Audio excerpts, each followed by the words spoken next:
Listen, cousins, some people mistake standards for arrogance. They think because you've become selective about who has access to your life, you somehow think you're better than other people. No, cousin, I don't think I'm better than anyone. I simply understand the value of access. There are people who can't just call Jay-Z and Beyonce whenever they feel like it. There are people who can't simply show up at their home unannounced. There are people who have known them for decades who still respect boundaries, privacy, and expectations. Why? Because access is earned. Not because they're arrogant, not because they're high and mighty, not because they think they're above everyone else, but because they understand something many people don't. The more valuable something becomes, the more intentional you must be about protecting it. Jay-Z once said, "Everybody can't come." He wasn't talking about money. He was talking about access. He was talking about understanding that everybody cannot accompany you into every season, every room, every opportunity, and every level of growth. Some people will attach themselves to your success while contributing absolutely nothing to it. Some people will benefit from your table while never helping you build it. That's why boundaries exist. Now let's talk about value. A single handcrafted dining table designed by Danish furniture maker Peter Moose sold for over $1 million. Think about that. One table, over $1 million.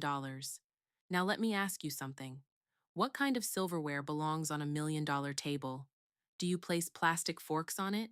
Do you throw paper plates on it? Do you cover it with cheap napkins? Of course not.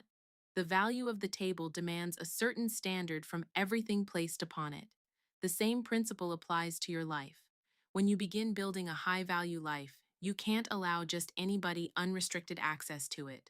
Not because they're poor, not because they don't have status, not because they aren't famous, because character matters, energy matters, integrity matters, discipline matters, ambition matters, values matter, association matters. Scammers often associate with scammers. Thieves often steal together. Negative people often gather around negativity. That's why the phrase guilty by association exists. The people closest to you help tell the story of who you are. If you consistently surround yourself with drama, dysfunction, dishonesty, laziness, and chaos, eventually people stop questioning them and start questioning you. Now, hear me clearly. This is not about looking down on people. This is not about refusing to help people. This is not about becoming a gatekeeper. In fact, if someone is willing to learn, willing to grow, willing to heal, willing to work, and willing to elevate their life, help them, teach them, encourage them, pour into them without depleting your cup.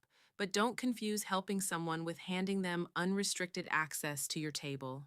There is a difference. A wise person helps people grow. A foolish person ignores red flags and calls it loyalty. My table is too valuable to be occupied by people who consistently subtract from my peace. Too valuable for people who drain my energy.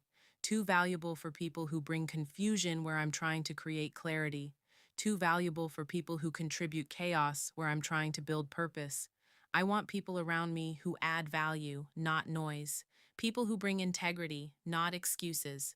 People who bring solutions, not problems. People who bring growth, not stagnation. People who make the table stronger simply because they're sitting at it. My name is Monica Watts. I am your AI cousin. I am the table, and so are you.